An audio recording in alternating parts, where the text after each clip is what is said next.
ఇడుపు కాగితం అంటే ఏందో అర్థమైతలేదట, దాని మీద ట్రోలింగ్ చేస్తున్నారు.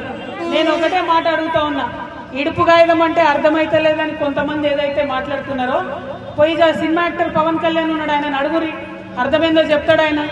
ఆయనకు బాగా తెలుసు దాని అర్థం, వాడు ఖచ్చితంగా చెప్తాడు.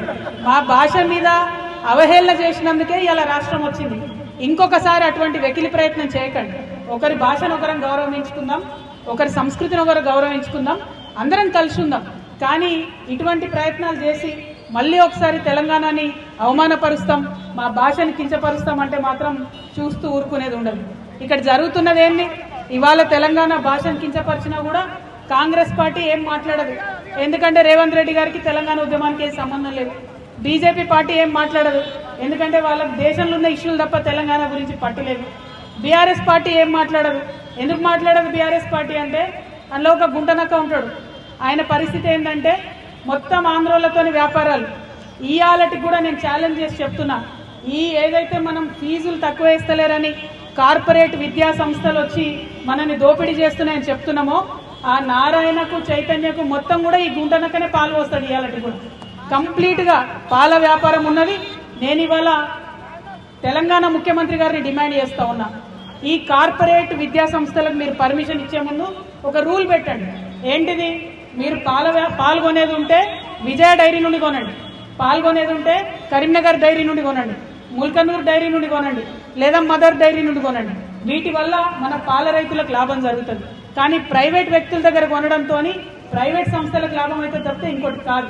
ఖచ్చితంగా పెద్ద హాస్పిటల్స్ ఉన్నాయి, యశోద ఉన్నది, కిమ్స్ ఉన్నాయి, వీళ్ళందరూ కూడా విజయ డైరీ దగ్గరనే పాల్గొనాలని ఒక జీవో తీసుకురండి. ఎందుకంటే ముఖ్యమంత్రి మేము మొన్నటి నుంచి అడుగుతున్నాం, ఫీజులు నియంత్రించండి, ఫీజులు తగ్గించండి అంటే ఇంతవరకు ఆయన మాట్లాడతలేడు. కాబట్టి నారాయణ చైతన్య, ఈ హాస్పిటల్స్, ఈ మల్లారెడ్డి యూనివర్సిటీలు, వేల మంది స్టూడెంట్స్ ఉన్నటువంటి అందరూ కూడా విజయ డైరీ దగ్గర పాల్గొనాలనే ఆర్డర్ తేవాలని చెప్పి ముఖ్యమంత్రి గారిని నేను డిమాండ్ చేస్తున్నాను. ఎందుకు ఈ మాట అంటున్నామంటే, ఇలా నారాయణ చైతన్య కాలేజ్ ఉంటే వేల మంది బట్టలు ఉతుకుతారు, ఆర్డర్ మాత్రం ఇక్కడ మన రజక సొసైటీలకు రావు, రజక సోదరులకు రావు. వాళ్ళు హెయిర్ కటింగ్ చేస్తారు వేల మంది పిల్లలకు, మన నాయి బ్రాహ్మణ సోదరులకు ఒక్క ఆర్డర్ కూడా రాదు. బోలెడన్ని వేలాది కుర్చీలు కొంటారు, ఒక్క ఆర్డర్ కూడా మన విశ్వకర్మలకు సోదరులకు రాదు.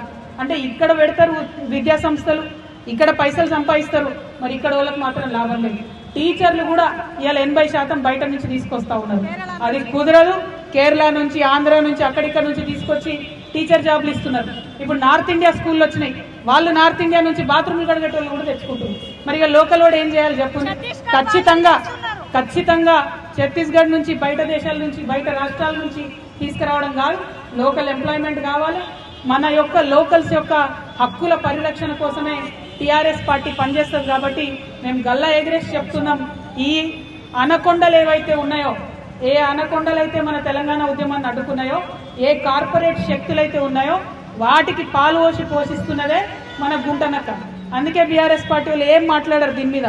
తెలంగాణను తిట్టినా మాట్లాడరు, తెలంగాణ బొమ్మను మార్చినా మాట్లాడరు, ఎక్కడెక్కడో సినిమా యాక్టర్లు వచ్చి మనల్ని అవమానం చేసినా మాట్లాడరు. వాళ్ళకి ఆ సోయి లేదు. తెలంగాణ ఉద్యమంతో పేగు బంధం తెగిపోయింది. కాబట్టి అలా రక్షణ సేన నుండి ఉద్యమకారులందరినీ కోరుతా ఉన్నాం, మీకోసం ముందుండి మేము పోరాటం చేస్తాం.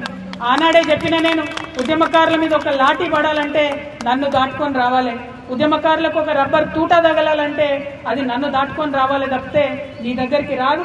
జూలై 2 నాడు బాజాప్తా పోదాం, భూ పోరాటం చేద్దాం, భూమిని ఆక్రమించుకుందాం, ప్రభుత్వ భూమిని.